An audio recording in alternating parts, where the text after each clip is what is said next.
Po otoczeniu ktoś, kto już był w tej części Azji, pozna, że tym razem to nie Wietnam, choć danie na talerzu wygląda trochę podobnie. Co my tutaj mamy? Moi drodzy, mamy tu makaron, orzechy ziemne, tofu, jajko, krewetki, kiełki fasoli mung, trochę szczypiorku i oczywiście sporo chili. A danie, które właśnie widzieliśmy, to pad thai. No to chyba więcej podpowiedzi nie trzeba. Witam Was w Bangkoku i zapraszam na podróż przyrodniczo-kulinarną. Miłego oglądania. Plan na dziś to wizyta w parku Królowej Sirikit, ale najpierw przeprawiamy się przez jeden z licznych kanałów w Bangkoku i zauważamy pierwsze warany. To duże, drapieżne i bardzo inteligentne jaszczurki, żyjące blisko wody i odżywiające się m.in. rybami, żółwiami, ale też padliną. Zobaczcie, jaki piękny ptak na latarni. Nie udało przyjrzeć się mu z bliska, więc może ktoś z Was pomoże w oznaczeniu gatunku. A teraz jesteśmy już w parku imienia Królowej Sirikit. Jest tutaj dużo wody, dużo zieleni i bardzo dużo dzikiej przyrody. Park zamieszkują m.in. wiewiórki, motyle, mnóstwo gatunków ptaków, żółwie, ciekawe ryby oraz warany.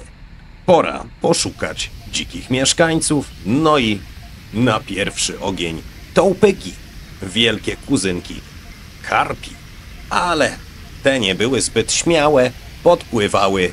Niestety nie dało się ich pogłaskać. Cóż, może innym razem. Park zaprojektowano w stylu angielskim, co znaczy, że bardziej przypomina las niż taki typowy ogródek na przedmieściach.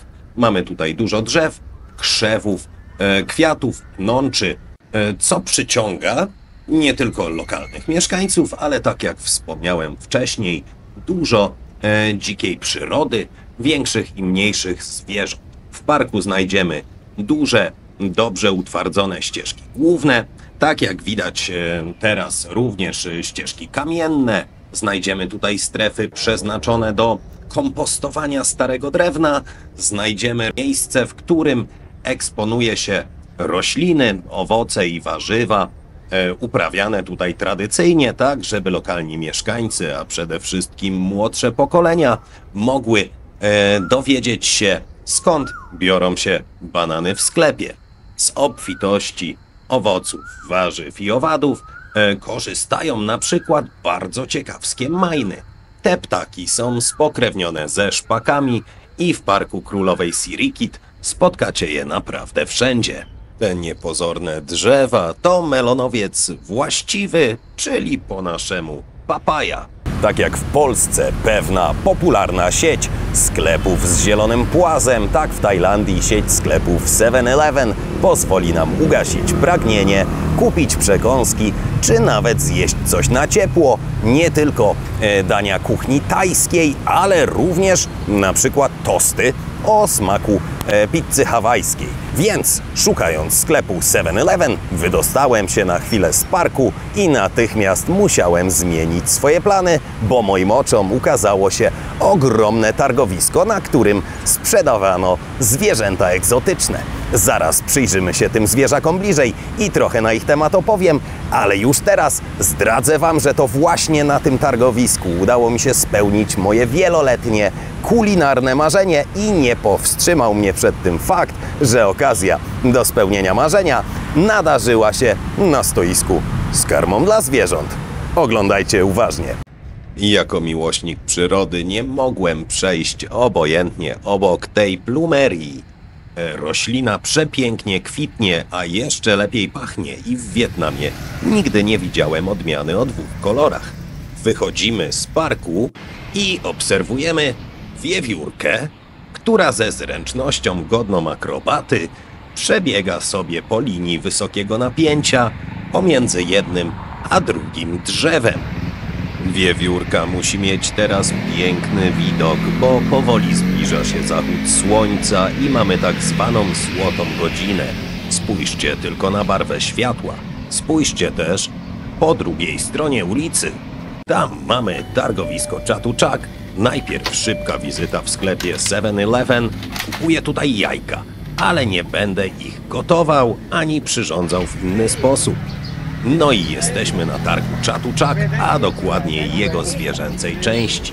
Spotkamy tutaj całą gamę zwierząt akwariowych, w związku z tym przede wszystkim ryby, ale również żółwie, łazy, oczywiście karma i akcesoria dla tych zwierząt.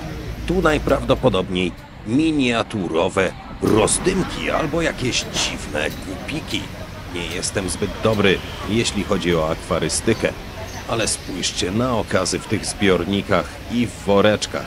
Coś pięknego, naprawdę wybór jest ogromny, a ceny zaczynają się już od kilkudziesięciu batów, czyli jakichś 10 złotych. Zobaczcie, mamy tutaj drapieżne żółwie i to nawet w odmianie albinotycznej, czyli tej jasnej. A tutaj już ryby droższe za ponad 1000 batów, czyli 120 zł. Najlepsze jest to, żaba Pokémon zawdzięcza... Przepraszam, nie żaba Pokémon, tylko żaba Pac-Man, bo ta żółta wygląda jak Pac-Man. Przyznajcie sami, tutaj stoisko z karmą dla zwierząt. Pora spełnić marzenie.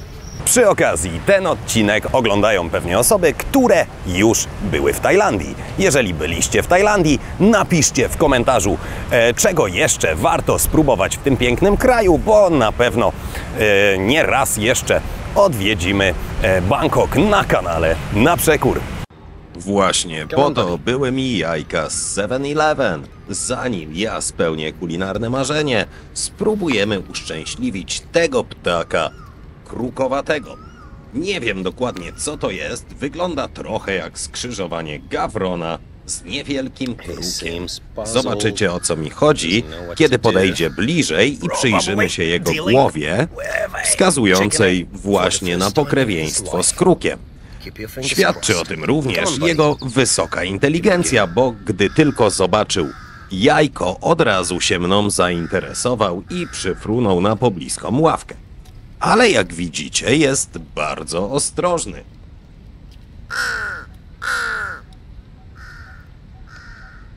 Słyszycie w tle? Odzywają się jego pobratymcy, ale już teraz mogę wam zdradzić, że tylko ten osobnik zdecydował się na żerowanie aż tak blisko mnie. No i wreszcie spróbuję dobrać się do jajka. No i po rozbiciu skorupki nie ma najmniejszego problemu z wyjadaniem zawartości. W kolejce na pobliskich krzewach czekają ptaki mniejszych gatunków, głównie majny, które możecie zobaczyć we wcześniejszych scenach, kiedy opowiadam o roślinach użytkowych w parku. Jak widać, jest tutaj bardzo czysto, a zieleni mnóstwo. Wspominałem wcześniej, że jest to park w stylu angielskim, więc jego założeniem jest to, że ma przypominać las, a skoro jesteśmy w tropikach, to jest to nawiązanie do lasu tropikalnego. No i popodziwialiśmy sobie piękne paprocie i całą resztę zieleni, a teraz czas na bardzo ciekawy zwyczaj Tajów. Spójrzcie na to, z pozoru wszystko jest normalnie, ale teraz wszyscy się zatrzymali. O co chodzi? Otóż Tajowie, gdy tylko słyszą swój hymn narodowy, stają na baczność, niezależnie od miejsca i tego, co właśnie robili. W tym wypadku wszyscy biegacze zatrzymali się na ścieżce, żeby godnie wysłuchać hymnu Tajlandii. Dajcie znać, co myślicie o takim zwyczaju. Jeden pan się wyłamał, ale w jego przypadku wynika to pewnie z troski o zdrowie, więc można przymknąć na to oko. No i hymn się skończył Biegniemy dalej. Udało się znaleźć pierwszego, niezbyt dużego warana. Muszę się do niego ostrożnie, a przede wszystkim niezbyt gwałtownie zbliżyć, bo młode warany są bardzo płochliwe i jeżeli tylko coś je zaniepokoi, to od razu uciekają do wody.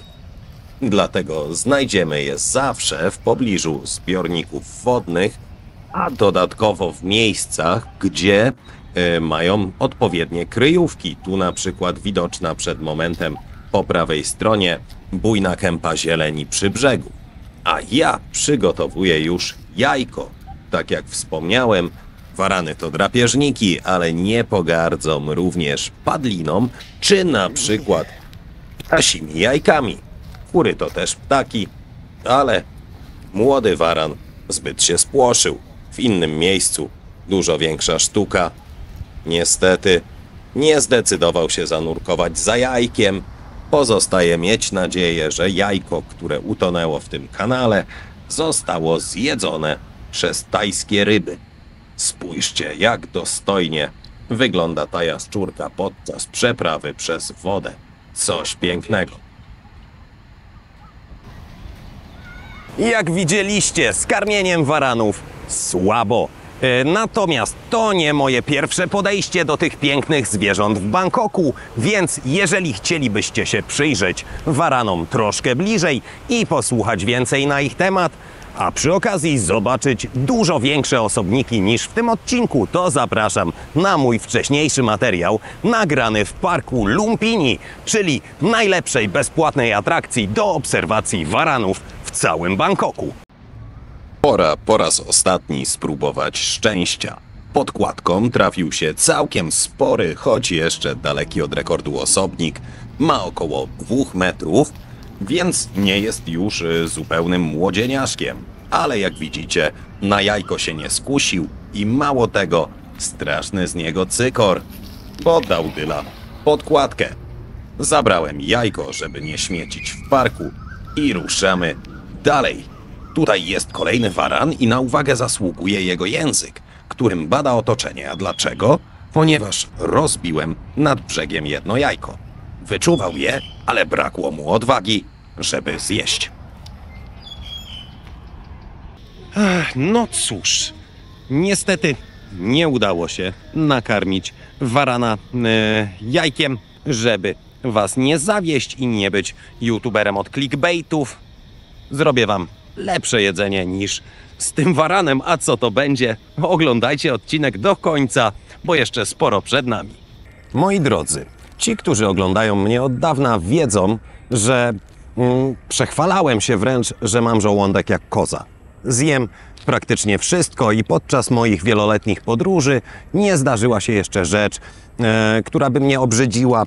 Jadłem jajka z kaczkami w środku i różne inne dziwne zwierzęta, ale dziś na targowisku w pięknym mieście Bangkok w sekcji zoologicznej natknąłem się na coś, co było moim marzeniem od dawna. Mamy tutaj robaki kokosowe, gigantyczne pędraki, które żerują w pniach palmy kokosowej i tak, moi drodzy, one są jadalne i to na surowo. I jest to pierwsza rzecz, która brzydzi... Nie, jest to druga rzecz, która brzydzi mnie w dotyku. Pierwszą były żywe ogórki morskie w Hiszpanii, ale jest to też pierwsza rzecz, która napawa mnie naprawdę wielkim obrzydzeniem na myśl przed zjedzeniem. Także zróbmy to. Ojej, nie wiem co powiedzieć, ale jak obiecałem, tak zrobię. Chwytamy robaka za kark. On ma dosyć spore żuwaczki i, moi drodzy, chwila prawdy. Pfu. Ojej, to będzie gorsze niż się spodziewałem.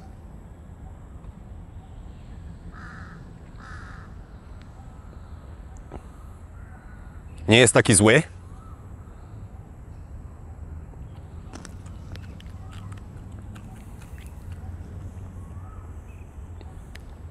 Przypomina trochę surowe pasikoniki. Przepraszam za porównanie, ale już przed wyjazdem do Azji niejednokrotnie jadłem owady w Polsce. Przypomina surowego pasikonika, albo dla tych, którzy owadów nie jedli. Co to może przypominać? Konsystencja kremu do rąk, tekstura maślano-margarynowa z nutką przypalonego zboża i płatków owsianych. Niebo w gębie.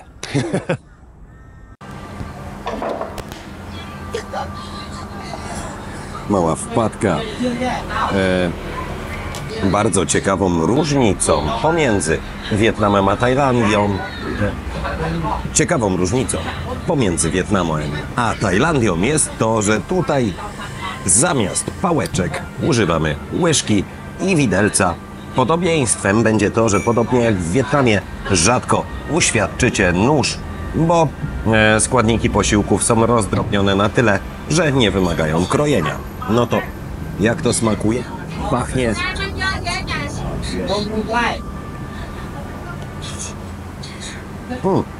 Bardzo dobre. Ja pomiędzy ujęciami skropiłem całość sokiem z limonki, więc czuć troszkę kwasku.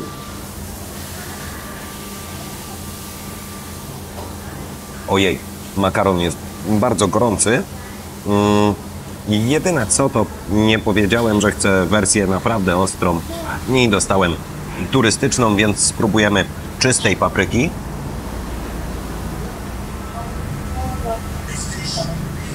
No, teraz poziom ostrości się poprawił. Pora na krewetkę.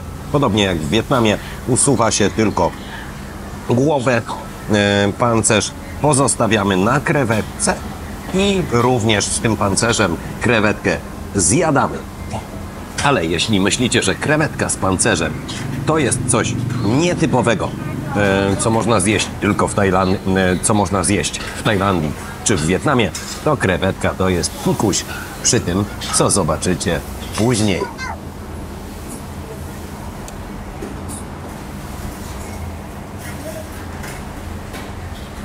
Ojej, trafiła mi się krewetka, którą źle oczyszczono z wnętrzności, więc jej aromat to tak jakbyście wyobrazili sobie niewielki staw na łące gdzieś w Polsce w sierpniu. Powietrze rozgrzane do 30 stopni, wiecie, świerszcze, pięknie ptaszki śpiewają. No i nabraliście szklankę prosto z dna takiego stawu tej wody z mułem. Taki właśnie aromat miała ta krewetka.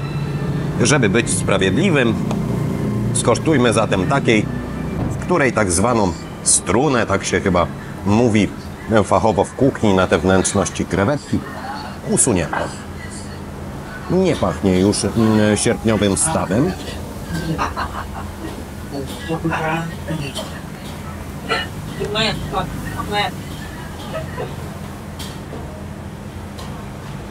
No, i ta jest już naprawdę elegancja Francja. Jaką ocenę wystawiłbym temu pad thaiowi w skali od 1 do 5? 5. Dziękuję. Lecimy dalej. No i po kolacji pora zbierać się na samolot. Wracamy do miasta Nha Trang w centralno-południowym Wietnamie. Zapraszam na kolejne odcinki. Jeżeli materiał się podobał, zostaw łapkę w górę, napisz jakiś komentarz, zasubskrybuj kanał i poleć go komuś ze swoich znajomych. Dziękuję za obejrzenie i miłego dnia. Dla tych, którzy dotrwali do tego momentu, jeszcze parę ujęć z lotu ptaka na stolicę Tajlandii. Zobaczcie, jak ogromny jest Bangkok. Wow!